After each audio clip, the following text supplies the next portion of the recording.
So here's YouTube. We got Professor Jeffrey Sachs, who single-handedly destroyed the Russian economy and produced Catastroika. Guess what race he comes from? World War III begins while you're driving. World War III is here. Why Iran will get much bigger? Happy. World War III draft coming to Canada. World War III is impossible. World War III expectation versus reality. America versus Iran conflict. Warning signs of World War III. It looks like there's lots of World War III on YouTube.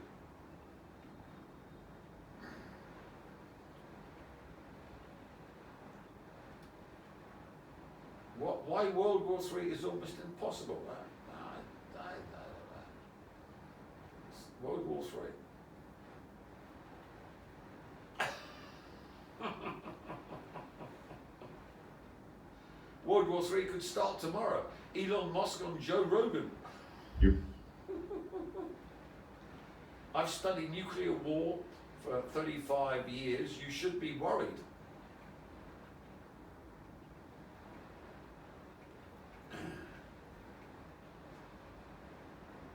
World War III, America's hit, now NATO responds. We just started World War III. There's plenty of clickbait on YouTube. Iran is resolute, Iran is defiant, and frankly right now, Iran is pummeling Israel to the point where my fear right now is all of this, geostrategic, geopolitical, the low-lying stuff, is going to be by the wayside because Bibi's going to use not just one, but he's going to use 15 or 16 nuclear weapons. Because one would really not do any good. One would send a signal, but it wouldn't really do any good. Iran is simply too big. It's big as Western Europe. It's got 93 million people in it. And it's got huge mountain. It's got the Dashti Kavir. You could drop 5 nukes there and nobody would know they were even dropped. Yeah. He's going to use a lot of nuclear weapons. If he's still alive, if he's not impaired, but the person replacing him would be the same way, and if Iran hasn't done anything to really impede his ability to move those weapons. Now, let me go back to 1973 when I was privy to, without pausing. Now, that could have been for public effect, because I think we have a set of circumstances where we could see multiple use of nuclear weapons, and that's very dangerous in my mind, extremely dangerous. $2-some-odd trillion that's coming to them to build a new class of nuclear weapons, to, as they put it in the jargon, securitize, modernize, and suretize the current weapons. And there's absolutely no need for that other than you think one day you might want to strike first, initiate a nuclear war. And some of the developments they're working on right now really reflect that. Or you want to be able to fight one you think is coming, and of course that would be China. Every war game I have ever participated in, over 30, always ended with both of us looking at one another, having heavily attrited each Air Force and Navy on both sides. We wouldn't dare put forces on the ground in China.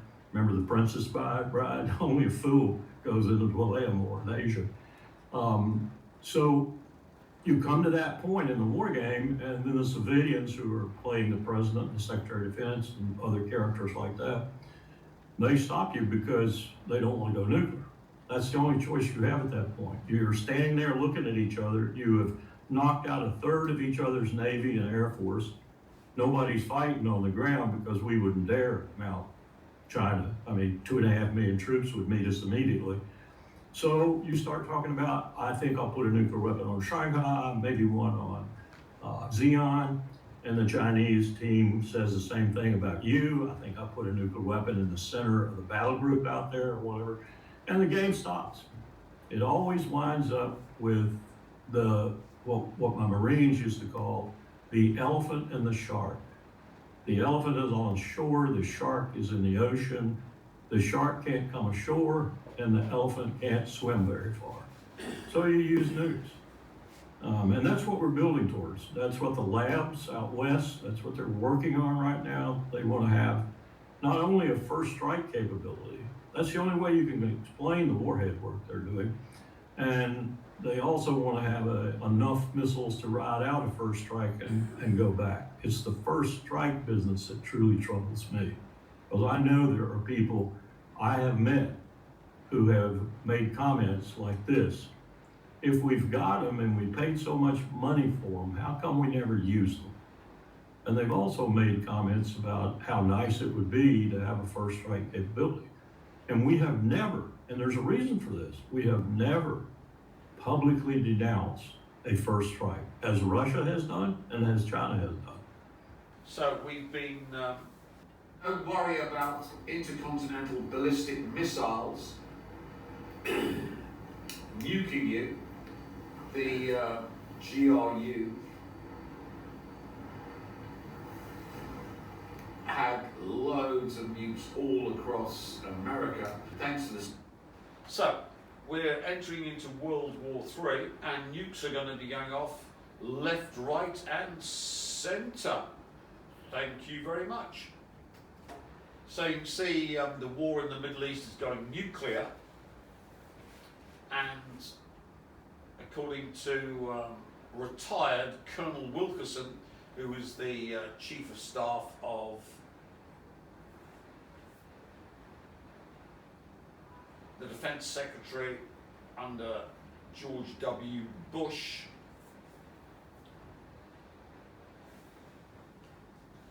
the Israelis will nuke Iran, but not one, but many.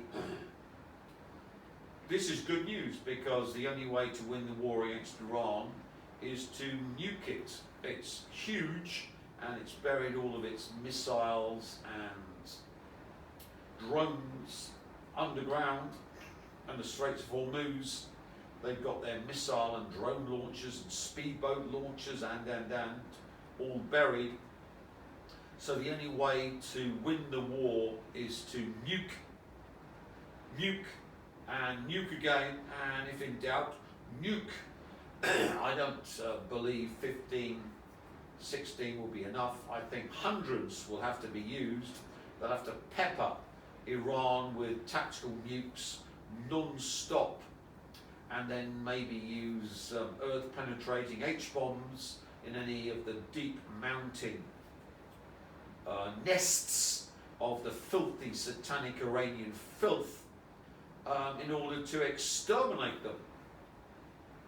So you can see either America runs away from the Middle East and gives it over totally to Iran, where Iran dictates to all the Gulf states what they can't and can't do, and controls the Straits of Hormuz and all the traffic through it forever. And Israel, of course, then is like a cornered dog, with Iran peppering it at will with missiles whenever it wants, or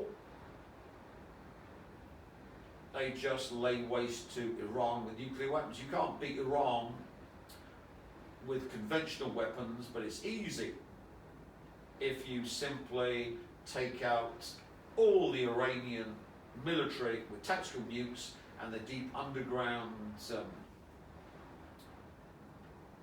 missile and drone cities with earth-penetrating H-bombs. Remember, the Russians had a 25 megaton earth penetrator to take out Mount Cheyenne, and they trafficked in more. If that didn't work, they just keep on dropping 25 megaton H-bombs on Mount Cheyenne, which is NORAD's headquarters, till they take it out. So the Americans have the capability to destroy all of the Iranian military and lay waste to Iran and end it forever. The only question is, do they have the president with the balls to do what needs to be done, which of course is to totally nuke Iran. So the next thing then, of course, is we've got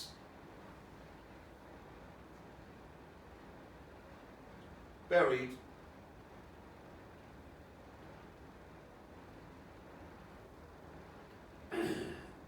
nuclear weapons around the world. Russia's peppered with them. Under Yeltsin, MI6, Mossad and CIA stuck loads of nukes all across Russia. But of course they've got this doomsday machine in Russia. So if a nuke goes off in Russia, they fire their nuclear weapons at their targets, the dead hand mechanism. So one can see the world's on the brink of total extermination thanks to the Russians, because the Russians have this dead hand mechanism. So if a nuclear explosion goes off in Russia, they fire all their nuclear arsenal at the rest of the world, so one can see that the enemy of the human race are the Russians. This is a mad thing to do. Well, if we get one nuclear weapon going off in Russia, we end the world. So you see the existential threat to humanity coming from Russia, not Iran, Russia, the new Soviet Union, with this dead hand mechanism. And if you don't believe me, listen to Blowhard, Scott Ritter, who's always talking about this, the arms control expert, the paid asset of Russian intelligence, who's got freebies for him and his daughter with his Georgian handler wife, who is a fifth columnist within the US. So we know Russia's about to end the world because the chance of a nuke going off in Russia is 100%. Either the Ukrainians detonate a Russian-built, Ukrainian-placed nuclear weapon when the special military operation, which is just special theft, murder, rapine operation to take your country,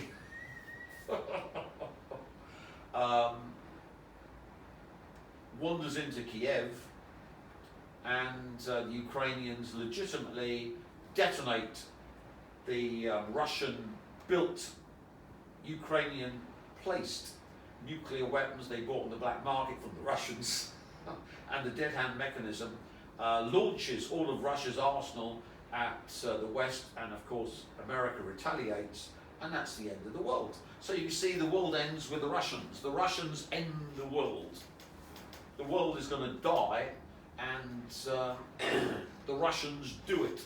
And of course we've got the Samson option from the Israelis, where if they're going down, they're going to detonate their Mossad-placed nukes in Russia, and the dead hand fires off, and we get a total nuclear exchange. It doesn't matter if China keeps out of the nuclear exchange, it's going to die too, because America's going to dump nukes on China as it goes down.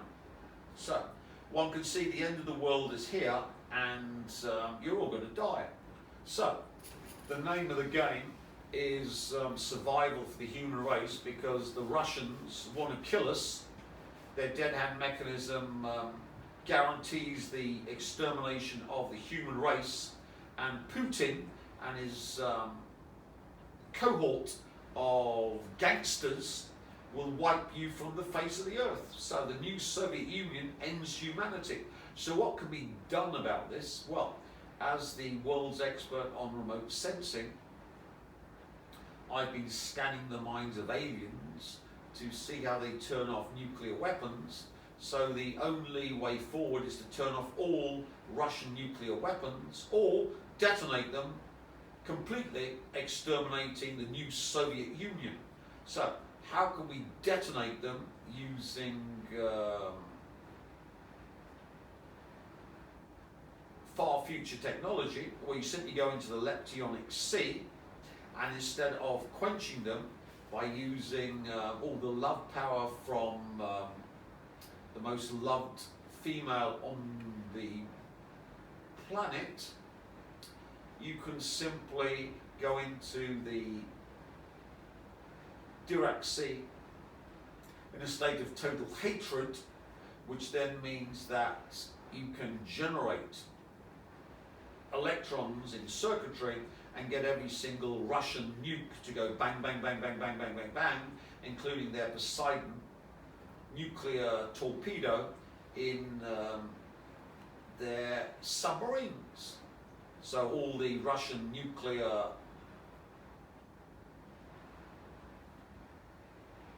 arsenal goes off within the new Soviet Union. It's going to cause a nuclear winter, but it's better than it landing on America, and America then wiping out Russia, China, and everyone else on its target list. So you can see that leptionics, which looks at the firing mechanism of nuclear weapons, is a way forward. Missile malfunction. If you don't believe me that it can be done, it's plenty on YouTube.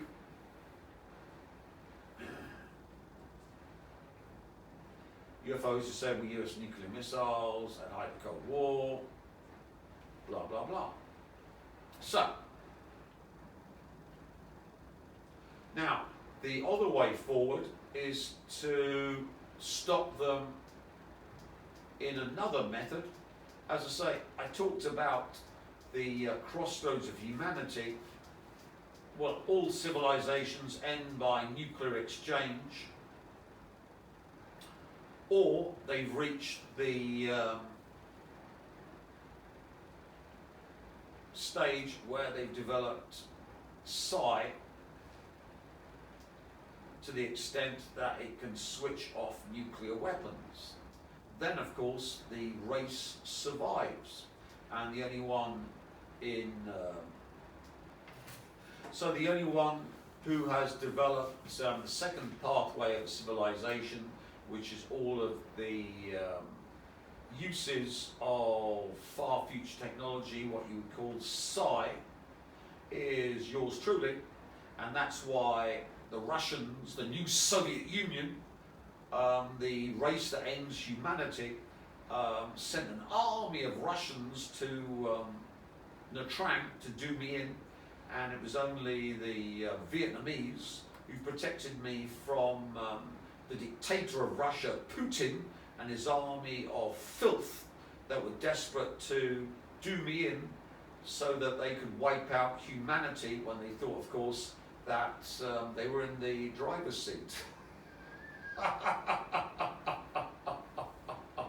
You can see now the Russian dead hand mechanism guarantees the death of the human race.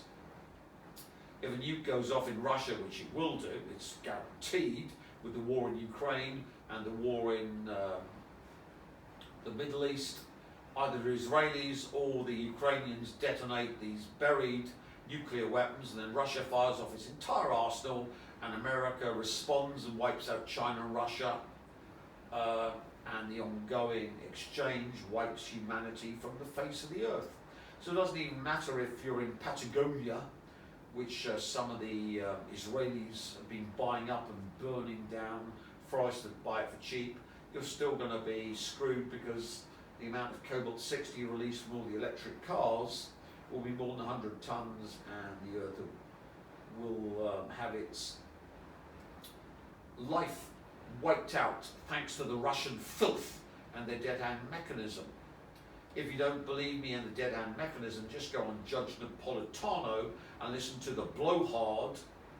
I'm a Marine, I can beat anybody, I'm not paid loads of money by the Russians, and I don't get freebies to Russia with my Georgian handler wife and my daughter who goes over for free, even though I do. Scott Ritter. But he does speak some sense when he talks about the end of the world because of the Russian dead hand mechanism. So one can see that the war in the Middle East is going to end humanity. It's done deal. But luckily, we've reached the crossroads where we've had psi developed, and there's a 5-dimensional being, yours truly,